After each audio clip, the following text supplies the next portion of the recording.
Hey everybody, and welcome back to another episode of the Indy Investor Pod. So I got Randy joining me on here today.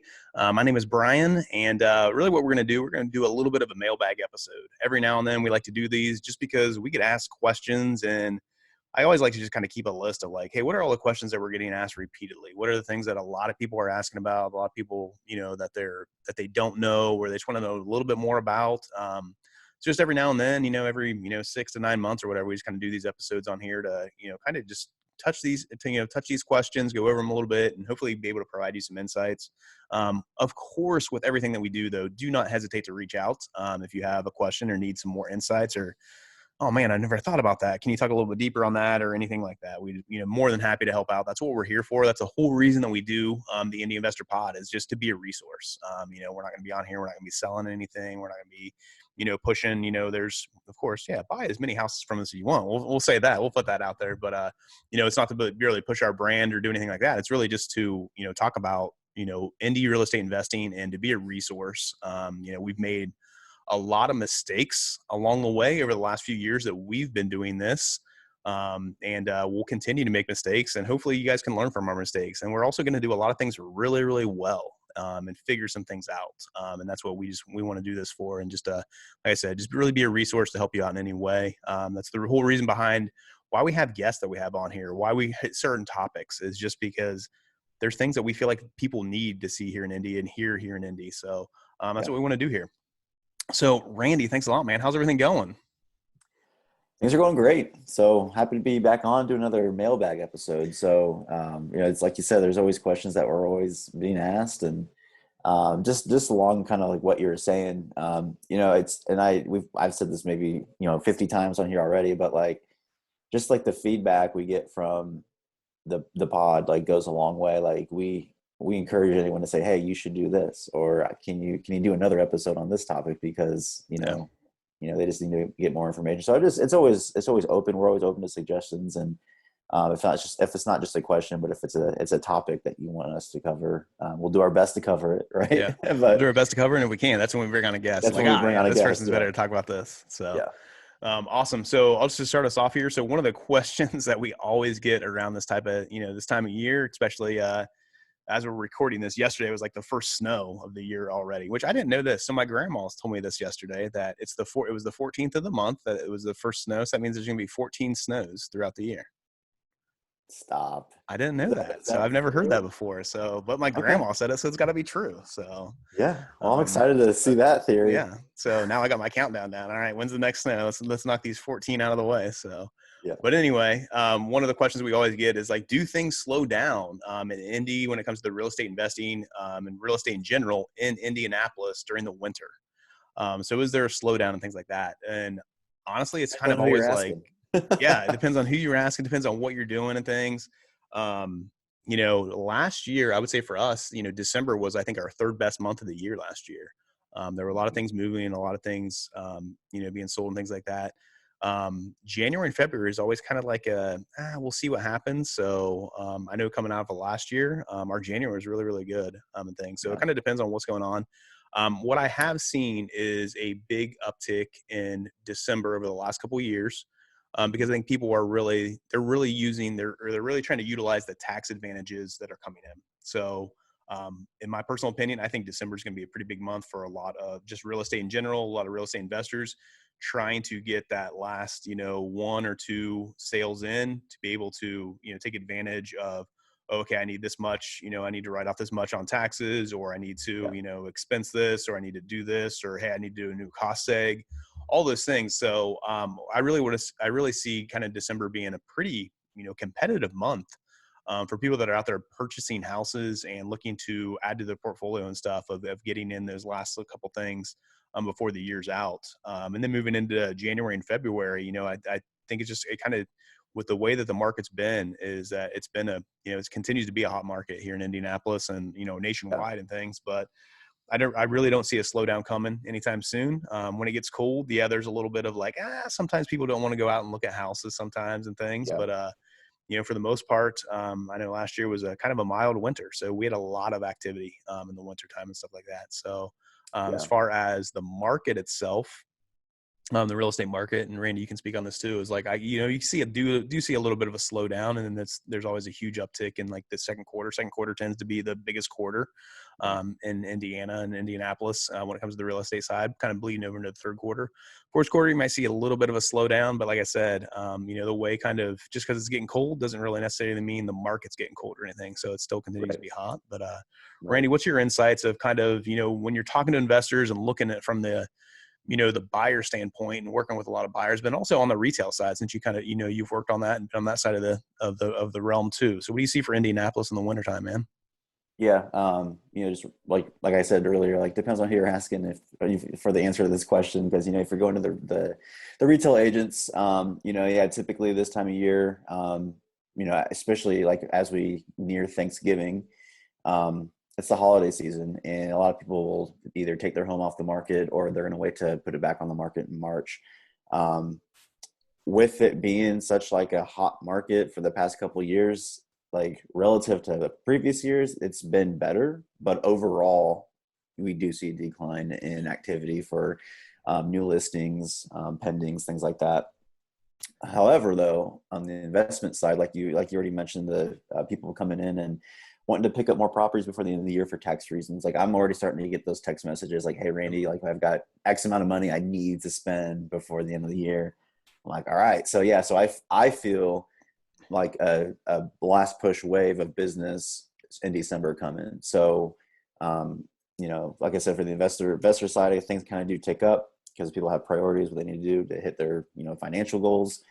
Um, if you're a landlord or if you got rental properties, when you talk about like just times to rent, it will slow down in the winter here. So, if you do have any vacancies now in your rentals or anything coming up, typically it is a little bit more tough to find a good qualified tenant to get someone in there long term during the winter months, and then after February and go into March and April, like from what I've heard, that's like prime time to get people in. Yeah. So in that aspect, on the rental side, yeah, it slows down in the winter. If you're someone who's flipping houses, could you still feel confident finishing up a project and selling it in the winter? Absolutely. It's just that it may not get as much traffic as you typically would in the summer. But overall, I mean, things are still solid here around Indianapolis. It's just really on the retail side is where you kind of see things slow down. Other than that, I think things keep moving right along. Yeah, it is funny. It's you mentioned like the people like that they don't want to move in the winter time, and why would you? I understand that and stuff. I hate Right. the cold, but no, I think it's interesting though that the way that the market has been. I feel like a lot of people are even up for like, yeah, I'll move if I get this price for my house and Yeah. things. So you do kind of see that a little bit. But Randy, next question. I feel like it's a popular question now. Is why are prices so high, man? So what's going on? I love this. This is always what's funny too. Is this cracks me up. This usually follows a lot of people that are reaching out to me and be like, "Man, why are prices so high? Why are things going on?" They're always like, "Man, why are Alicia's prices higher than Randy's?"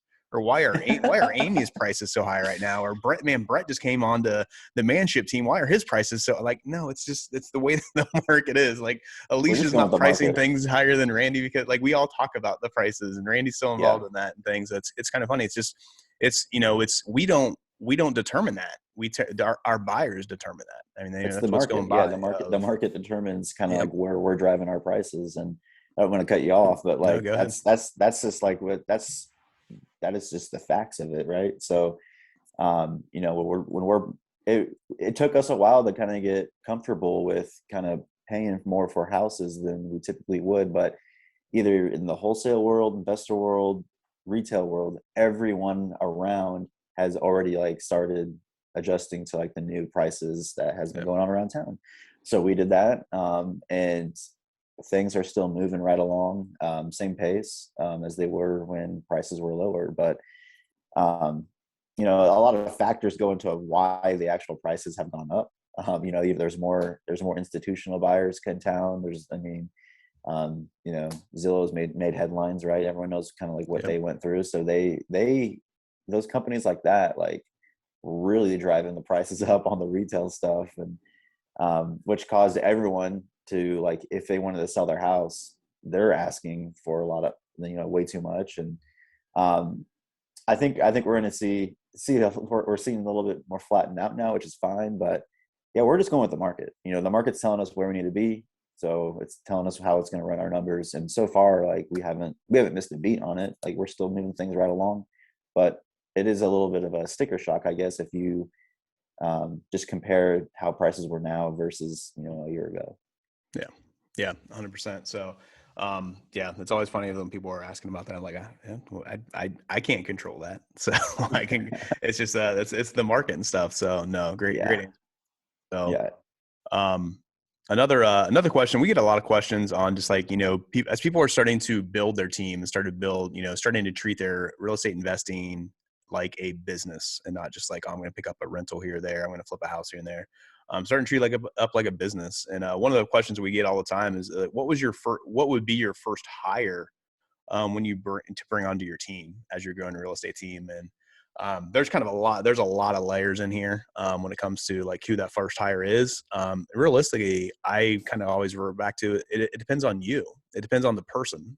So my first hire might be different than Randy's first hire, might be different than Alicia's first hire, might be different than Gloria's first hire. They might all be different. It just depends on what you need and what you want to be able to do. So to be able to do this, one of the exercises I kind of like to do is basically just kind of write down all the things that I'm doing on a daily basis, weekly basis, monthly basis, and then put a star beside all the ones that I don't like doing, or the ones that I'm not good at, or the ones that just take up the most time.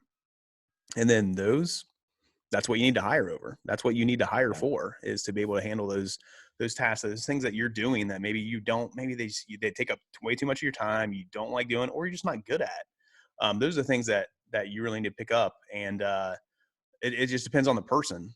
For me, when I'm looking at who do I hire first, if I was a solopreneur out there kind of doing things on my own or started my own real estate investing company, I'm more of the operations person. I'm more of the behind the scenes, like, hey, let's analyze this. Let's do this. Let's put this piece Mm-hmm. together. Let's get this paperwork done. Like, I'm more of that operations person. Can I do sales? Yes.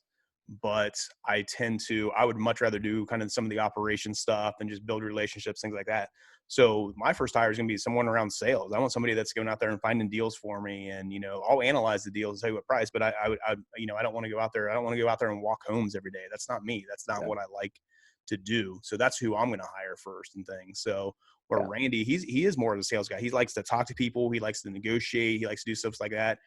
Randy's not the strongest. He doesn't like doing like the promos and like all, kind of some I of the think I operations. think I would hire you and you would hire me. That's Exactly. it. That's kind of Yeah. crazy. Why do we work so well together, Randy? I wonder if that has something to do with it. But Because yeah, like you said, my hire would be someone that would take care of the back end stuff. Like I know administrative assistant, right? Like someone yeah, that's good with the structure and knows the ins and outs on how to like actually run a business, right? yeah, Yeah, I think my first hire would be someone like that. The behind the scenes, making sure everything's structured right. Has great ideas, but then also if I was by myself, what would make best use of my time? Like I like the sales side, but I would rather just like the walkthroughs, pictures and stuff. I would hire someone out like a runner that yep, they'd say like at any just so that's the best use of my time, right? Because if you're trying to do the most business possible by yourself, going out and looking at properties will take a whole day. And that's a whole day loss where you could be negotiating and trying to prospect for sellers. So I would yep. hire a runner and a Brian. There you go. So, and that really is what you're looking at, is like what do I like doing, what do I enjoy doing, and then hiring out for the other things. So, that being said, too, I would also say that I always recommend that one of your first hires, and this isn't necessarily bringing somebody in house or like that, but make sure you have somebody that's taking care of your books. So make sure you have a bookkeeper in some way. Make sure you have an attorney Yeah. in some way. So those are some of the first people I'm definitely adding to my team, but they're not necessarily in-house people or anything like that. If I'm bringing somebody in-house, it's going to be for the things that you don't, like I said, that you don't like doing, that you're not good at, the things that take up the most amount of your time. And then, you're always analyzing too. If you listen to the episode before this one, I was setting your goals and what your purpose is and things like that, keeping that end goal in mind of like, hey, where do I want to get to? What do I want to be doing? And then who do I need to add to my team? And what do I need right now to be able to get to those goals and to be able to hit that stuff? Yeah. I guess kind of another question that I don't necessarily know that a lot of investors are reaching out about this, but this is the one that I constantly am going over with a lot of, some of my clients that I'm coaching and consulting with is, when do I hire? When do I bring that first person on? A lot of times when I see people, when I'm working with a lot of investors that are here in Indy that are kind of asking that question, it's kind of like, it's probably too late. Or you probably, you should have hired them yesterday or last week or Yeah. a couple months ago or whatever it is. So general rule of thumb is, if you're adding somebody to your team or bring somebody on like that, really you want to do it when you're at like 80% capacity. That way you still have time to train them, have time to get them, up to speed and things like that.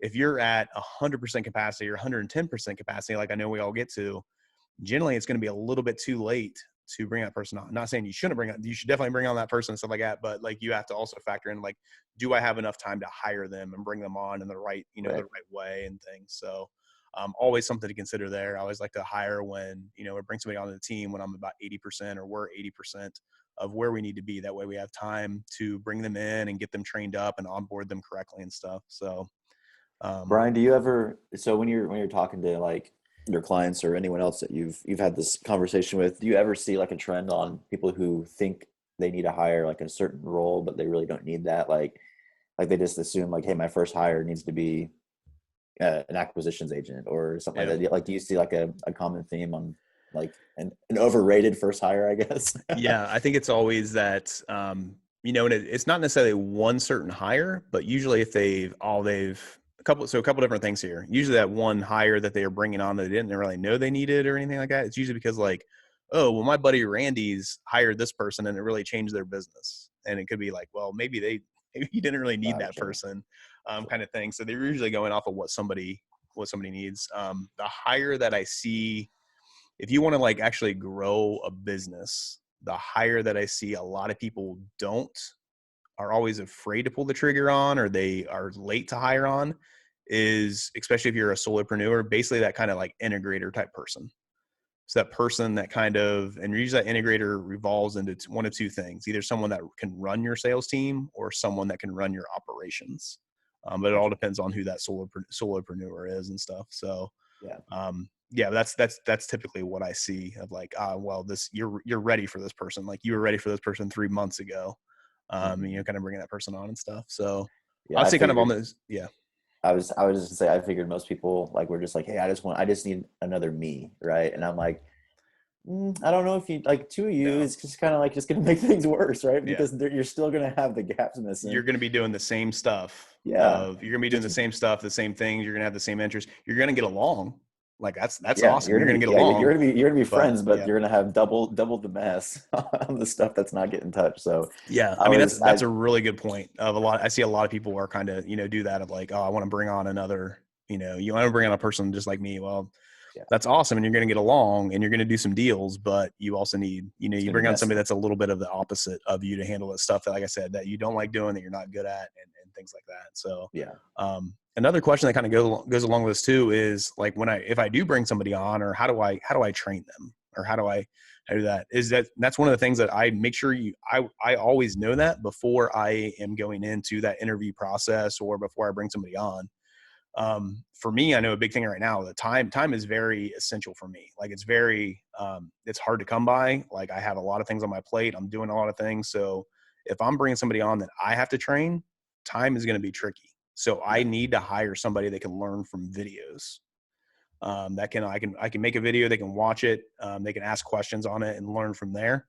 Um, you know, 2 years ago, I was in that position where I wanted to be more hands-on. I wanted to be somebody that liked to, kind of that in-person person that I could sit there and like do things with and go over and have Right. conversations with and get feedback and things like that. So that's changed for me where, maybe that first hire or two, I wanted to have that person that was right there beside me, learning from me. That Mhm. might be a little bit me being a control freak as well, but coming into this of now, it's like, hey, I need to hire somebody that can learn from videos, and that's one of the questions I'll ask in an interview. If they can't do that, then it's like, I'm sorry, this probably isn't gonna be the right role for you, because you're gonna get frustrated, and I'm gonna get frustrated with you because I'm not gonna Right. have the time to train you one on one and stuff. So, Yeah. um, on that note too, I think one of the questions that we get a lot of times, and if anybody knows anything about our business, is we do utilize virtual assistants. We do have Hmm. a great support team that does a lot of things for us. And I get that a lot of times of like, can virtual assistants really help your real estate business? I 100% say yes, they can. 100%, they 100% can. And I also come back to it too. It depends on what they're doing. So do I want virtual assistants? For me personally, this is a personal opinion. Do I want them that are like running my sales team and making calls and talking to sellers? No, I don't want that. So I want them doing administrative stuff for me. Mm-hmm. So we got them there. We have one virtual assistant that handles all our finances and works with our bookkeeper, pays our bills, does all that stuff. That's one of those things that like takes up a lot of time. Like I don't have time to sit there and pay bills or have our operations director pay bills and stuff like that. No, it's just like, hey, just send this bill to them, let them take care of it. And they, do all that. And they, line up the money with our lenders and things like that. So anything with money, basically we have one virtual assistant that handles any of that. We have a virtual assistant that handles our transactions. One of those things of just like, That's a huge one. yeah. Looking over the HUD, approving HUD, asking questions, just emailing the title company like, hey, are we ready to close on this, or what's going on, or checking with the seller, like just doing all that stuff is huge for us. We have a virtual assistant that does all of our marketing for our sales side, for our disposition side. That she's an assistant for the brokerage. So she is listing the properties, anything that we have, that we're listing like that. She is making the promos, putting it on Facebook, putting it on the website, doing all that kind of stuff. Like that's filling out counter offers, yeah, things like that. Yeah. All the paperwork realistically for Alicia, we're at the point where Alicia, what's she doing? She's making new connections and negotiating deals and, accepting deals, and that's it. And Mayanne handles all of the, the paperwork side of stuff and the promotion side of stuff. I mean, that's huge that we're able to, because of Mayanne, Alicia's able to have a lot of time to be able to do some things. So we have one person that just is our lead manager, that just basically works the leads through our system and pushes things through. And then we also have another one that is just analyzes deals all day long. So she's on spreadsheet, she's analyzing deals, doing, comp analysis and stuff like that. That really saves Randy and our acquisitions a lot of time as they're analyzing deals and stuff. So, so when people are saying like, like you can't have virtual assistants, or like, it all depends on what you need. I mean, this comes back to like, what do you need in your business? What do you not like doing? What do you not have time for? What aren't you good at? And then finding somebody that could do that. Can we find somebody here, that could be in our, in our office and doing things? Yeah, 100% we could. But for the level of work that they're doing and the amount we're paying them, the fact that they never call off, like, I mean, they're amazing employees. And that's the thing. We don't call them a virtual assistant. They're a support team. That's what they are. That's how we refer to them, and that's what they do and stuff. So, Randy, what's from your standpoint, especially, working, as you're coming out of Dispo, you had a really close relationship with Mayanne and working with her. I mean, she was like your number two person, but then as you're seeing like the effects of like how the virtual assistants are utilized on our team in general, like what's some of your input of somebody that's like, I don't know if I could do this, or I don't know if I need this, or what's your thoughts on that? Yeah. I mean, if we didn't have virtual assistants or our support team, like we would probably only be able to do half the business that we do, just because they take such a load off our plate. But I think the big thing is that I think people put VAs in a box on what they should do, which, I admit, before I came and joined this team, I've heard of VAs, but I just thought they were there for small items, right? But when we started actually having our support team take over like the HUDs and, like you said, paying the bills, like we were doing better. Like it's crazy because, reviewing the HUD before closing, make sure the numbers are right. It's a pretty important step in the process, but we were doing it worse when we were doing it ourselves. Yeah. And then when we delegated that to, one person on our support staff, like we weren't missing stuff anymore, and we were getting the right closing costs and the right Brett used to approve all the HUDs and check all the HUDs and stuff like that. And that was it's an important thing. Like it's an important piece of the business, but and it's a control thing too. And like, if Brett's not the most detail oriented person. And once we trained up Roxanne on how to do the HUD, she was like pointing out Brett's mistakes and like, oh, you missed like $300 on this closing and stuff like that. I'm like, okay, yep, she's the right person to be doing this. You should not be doing this. So so it's just finding the right person, but I just wouldn't put them I just wouldn't be putting them in a box on like what they could do. They could do anything, like seriously anything that you don't want to do or that you could probably do better. Find the right VA for that, and if it's money, then it's money, right? You're just gonna have to obviously hire the right person and make sure there's trust there. But if you're not good at running your books, there's definitely a VA could definitely help you out doing that. Yep. So yeah, 100%. So I think it's on that note of like, I don't think there's a task that we've ever given them. They've been like, yeah, they're not really that great at that. So Oh, I like I know, said, like yeah. endless talents. Yeah. And that's one of the things is that we don't have our virtual assistants on the phone because I want to handle it. Customer service is really, really important for us. Not that I don't trust them with that, but I want people in Indianapolis talking about Indianapolis and people on the phone. So that's my personal opinion and stuff. So, Yeah. so we keep that in house. We do that with that, but that's other than that. I mean, that's the only thing that like, I don't really want to put on their plate. Anything else is just like, yeah, they're doing a great job with it, or man, they're a lot better than us at this. So, Hmm. yeah, so that's definitely something that if you are thinking about hiring a virtual assistant or adding that to your team of like, oh, I don't know if they really could do this, more than likely they can. I've seen it happen over and over and stuff. So, all right, Randy, I got a last little question here from ones that we get asked kind of repeatedly. A question that I get quite often is, what do you guys do if you have trouble with this contractor or have trouble with this title company, or basically just something around the lines of like, what do you do if you have trouble with this? I've worked with this third party, whatever it is. I've worked with them multiple times, but man, they're falling short, or I'm having trouble with them or anything like that. Get a lot of questions on like, what do you do in those situations? So one of the things that I would say out of this is, my personal opinion is, I always like to have two or three of everything. I know that's kind of tough sometimes when you're starting off or whatever, but we don't work with just one title company. There's a lot of amazing title companies. The ones that we work with is great. It's not that we want to take business from one with another, but something can always happen of excuse me, where sorry, Randy, you want to add in here? I got to draw. Yeah, no, just kind of what you're saying there. Like we work with multiple title companies. Like you said, we've got relationships with a handful of them. They all do a great job, but you just never know what's going to happen. So if we have all of our eggs in one title company's basket, and their system goes down for a week, right? Then all closings are pushed and paused. So, and we've run into situations like that, but thankfully, because we do have a few relationships, we could start pushing some closings to another title company until title company A gets their systems back up and Yeah. running. So yeah, are you Yeah, I good, mean, man? I think it's the same thing with title companies or contractors in general. Of like, hey, I'm probably not going to just have one contractor that's doing all my stuff. I'm probably going to want to have two, just because number one, you don't know, maybe one can do one job better than the other, or just, I always like to have that competitive piece too, of like somebody knowing that like, oh, they don't always have to use me. They can possibly always, they can use somebody else. So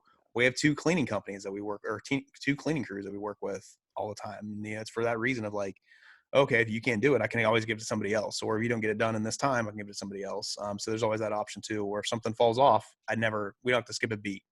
If somebody goes on vacation or something happens, like, oh, okay, this we're just use this crew for the next 2 weeks and that's it. Or hey, they're not doing a good job. We're gonna drop them and we're gonna add somebody else on. Or so contractors in general, any third parties in general, we have two different attorneys that we work with depending on what they need, or depending on what we need. I think that's just always important. I always like to have two, if not three, things going.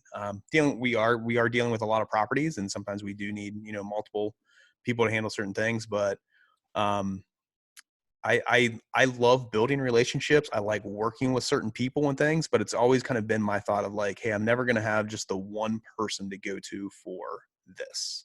Yeah, Um, if I'm starting off and I'm bringing I'm looking at property management. Honestly, it's probably one of those things of like, I would love to grow with one property manager, stuff like that. But more than likely, if I have two properties, I'm going to have two property managers so I can see which one they do better, or which one does better than the other one. Or even if I have five properties with one property manager, I might just try another property manager to see how things go. Of like, yeah, what are they doing that another one doesn't? And we're like, oh wow, I'm really blessed with the property manager I have because they're not doing that. It's always yeah. something I'm always checking out. I always want to see what's going on and things like that. So, No, um, for yeah. sure. So, Randy, any other insights on that or anything, man? No, I think you kind of nailed it there. So I thought of a question that I was actually asked a few times over the weekend. Yeah. It'd probably be a quick one, but you deal with this, so I wanted to get your input. So I was talking to a lot of investors over the weekend here, and a lot of them now are doing their own cleanouts. Yeah. So like they'll buy properties that have a lot of stuff in there, and like the big thing was like I had no idea that how much a clean out could be. Like, so someone had bought a house that had stuff like not stacked to the ceiling, but everywhere, right? And they're like, yeah, the clean out bill came out to like $11,000. And someone like, did someone take me for my money? I was like, actually, no. Like we've for like a hoarder house, that's typical. So like if someone asked you, hey Brian, like what's the going rate for like a house trash out, like what would you tell them? Yeah, I would say, realistically, if it's like a load, like I would just bank on like, it's gonna be up to like around $1,000. So typical like move out and like there's still stuff that's in there. I always plan on, hey, we're gonna spend $1,000 on every clean out that we do. Minimum, Now, yeah. that being said, we do have one that it is like a huge clean out, like it's hoarder house, things like that. We're probably going to be into it for like 8, 9 grand. That's Okay. going to happen. So, and there's always a fine line too. And you want to work with somebody if you are involved in buying houses that there are like some big cleanouts or those possibility cleanouts, you want to work with somebody that has the ability to bring in a dumpster and knows the cost effectiveness of like, oh no, we're going to like do this trailer load by trailer load, or it's time to bring in a dumpster, throw in there and get it out and things like that. So you want to work with somebody that kind of has the understanding of that, of, how big Yeah. is their dump trailer and things that Yeah, too because is like, because a lot of them do they just charge yep, by the load, right? charged by the load. So, and then there's Yeah. always, there's special things. They get charged extra for like TVs, tires, like things like that. So, and that's some of the things I'm always like asking, see if they even know that stuff. Cause you don't want to get in a situation of like, oh, well, they took out 3 loads and it's going to say, oh, I thought it was going to be around, $2,500 or something like that. And they're like, oh, but then we had TVs, so we got charged extra. You want somebody that has the experience of what's going on. One of the dump sites here in Indianapolis got closed. I forget which one it is, but, so that changes the route. Now that people have to drive a little bit further in some cases, they're on a certain side of town. And, Gotcha. so some of those things are, but that's the same thing that too. Is like, I'm going to shop that around. I'm going to use, I know, some really good company. I know I see a lot of people on the Facebook page that are using Hippo hauling. Like they're doing great jobs for a lot of people too, but I might try them on a job and I'm going to try somebody else on a job. Yeah. Just to see like, oh, okay, maybe I have to spend maybe it's an extra, a couple $100, but it might be worth it just to see like how the operations work and stuff. That's one of the Yeah. things I'm always looking at. If I'm using a third party for anything, I want to know how their operation is. How are they billing? Are they, are they insured? All those things. I want to look at Yeah. just like kind of how they handle stuff. If after the job, if it's, if they're like hounding me like an hour after the job, like, oh, I need to get paid. I need to get paid. I'm like, yeah, their business might be a It's little probably, shaky and yeah. stuff like that. Yeah. But if Yeah. they're like, oh, they're actually sending me a bill and maybe they have a reminder for the bill and those kind of things, like I always want to see kind of how they work on the operations as well. And that's kind of who I want to work with. So, Cool. but Appreciate that info. yeah, no problem, man. So awesome stuff. Awesome stuff. Well, Randy, thanks a lot for jumping on here and answering these questions with me, going through these. Like I said, it's always important, I think, to do some of these mailbag episodes, but let us be a resource for you guys. If you have any questions or need help with anything out there, let the Simple team help you out, whether it's me and Randy specifically, or if we can't do it, we'll connect you with somebody that can. If you need anything from us, don't hesitate to reach out, either Brian at simplewholesaling.com or Randy at simplewholesaling.com. And with that, it's a wrap for this episode, and we'll see you guys next time on the Indy Investor Pod. Take care.